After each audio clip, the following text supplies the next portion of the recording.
Moadim Misimcha Rabotai. We're continuing with our Mishna Yomi Masechet Kilayim. We're up to Perek Zayin, Mishnah Gimel. We know as an introduction in general, if a person plants grain or vegetables in a vineyard, both the grapes and the grain or vegetables that he plants become prohibited from benefiting. That'll be discussed at length later on in chapter 8. In the previous Mishnah, we taught a number of cases that the Mishnah spoke about where planting is asur, but if you planted, the produce is not prohibited to benefit from. The Mishnah today is going to list more cases where you cannot plant grain or vegetables near vines, but if you did, it will not prohibit the produce, as well as some situations it will teach us where indeed the produce is prohibited to benefit from. So the Mishnah says like this, Rabotai. Again, if you could see diagrams and the arts are elucidated, it will help clear up the examples very much. Now, Rabotai, just as another introduction, in the following Mishnah, it's going to give several cases, and in these cases, there are two distinct prohibited areas.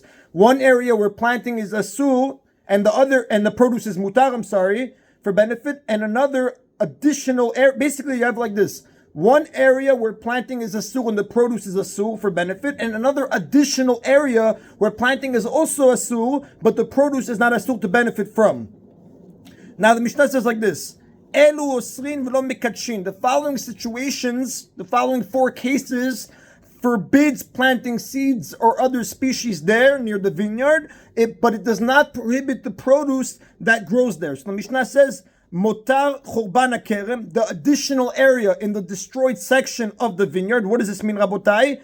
We spoke about this earlier in chapter 4, basically the clearing of the vineyard. When you have an empty patch in the middle, we learned there, according to Bet Hillel, that a clearing in a vineyard, you cannot plant other species if the clearing measures less than 16 amot across.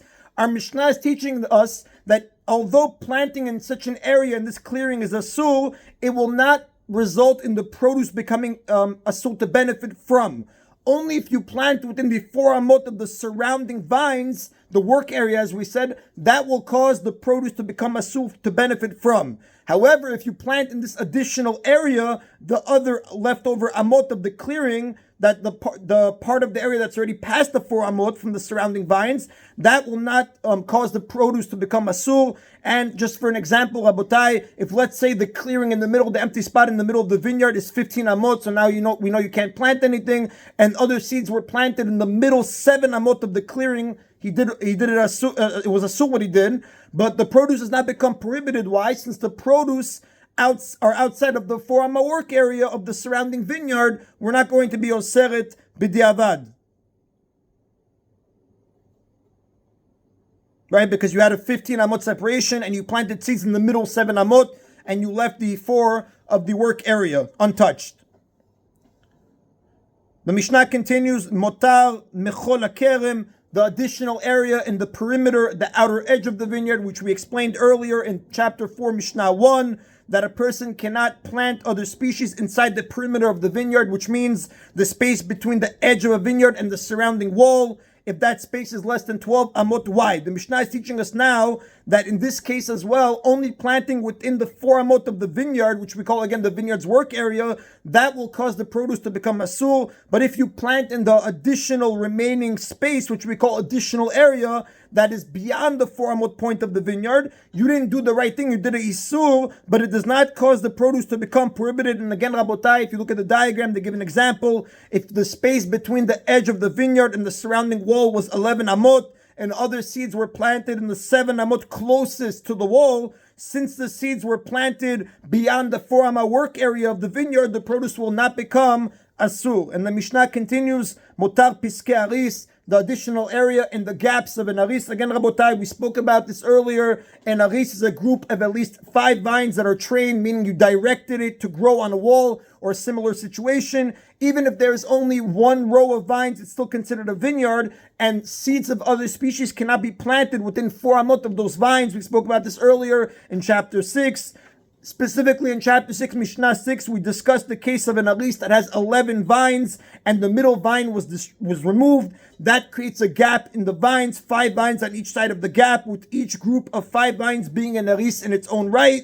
So now if the gap measures at least 8 amot plus 1 tefach, we said that you are allowed to plant there as long as you distance the plants 4 amot from each group of vine. Our Mishnah is teaching us now that if the gap is if the gap is smaller than that, in which case you can't even plant, the produce would still be permitted to use post facto if you planted the plants in the additional area, meaning the area that is more than 6 tvachim away from the nearest vine. You weren't allowed to, but if you did it, it will not become a asur to benefit from. The same is true, the Rav points out, if a different species was planted more than 6 tvachim from a single aris, meaning from a row of vines which none were removed, that will also, you weren't allowed to do it, but if you planted it more than 6 tvachim away, then it will be allowed to benefit from b'diavad. And the Mishnah continues, motar apifyarot, the additional area beneath the lattice work, which again, the wooden roof that you make, the walls that support a grapevine. We learned again earlier in chapter 6 that if a person trains a grapevine on the roof of a structure, he cannot put seeds of other species even beneath the area of the roof where the vine is not growing at this time. Why? Because we said that since he made the vine on that wood, he's making the wood secondary, it becomes considered like the vineyard. Our Mishnah is teaching us now that even though you can't plant under this additional area of the structure, if you did, whatever grows there will not become asur. And the Mishnah continues to discuss in other areas, not only is it forbidden to plant in other species, but the produce would become asur as well. Aval tachat gefen, the area beneath the grapevine, meaning the area under the branch of a grapevine, which extends beyond the work area that surrounds the vine's trunk. You're now allowed to plant other species in the area beneath such a branch. The avodat gefen, and the 6 tvachim work area of a single grapevine, v'arba'amot shebakerem, and the 4 amah work area of a vineyard, harei elu mitkadshot, these do prohibit the produce if you plant there. That is in Rabotai Mishnah Gimel. Mishnah Daled now again is going to continue with what we just spoke about. If you plant seeds of other species beneath a grapevine, the produce becomes asur. So Mishnah now is going to discuss the halakha, the law of a person who spread a grapevine over another person's grain. If someone spreads his grapevine over his fellow's grain, he causes the grain that grows to become asur as Kilayim of the vineyard, meaning the grapes which belong to the person who created the Kilayim become asur, obviously.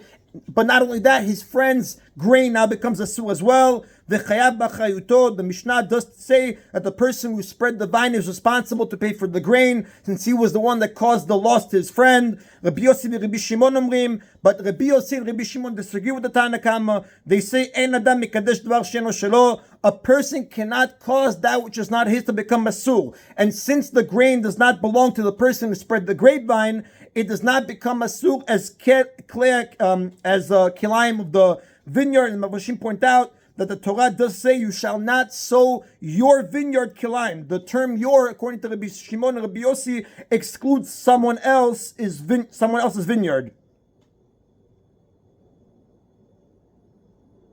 And the Rab does tell us at the end, the halakha is not like Rabbi Yossi, the halakha is not like Rabbi Shimon, and the halakha, he points out, is not like Rabbi Akiva. I'm not sure what the Rabbi Akiva thing, it's probably in the next Mishnah. We're going to discuss Rabbi Akiva, but that is the end of today's Mishnah. Amen v'amen.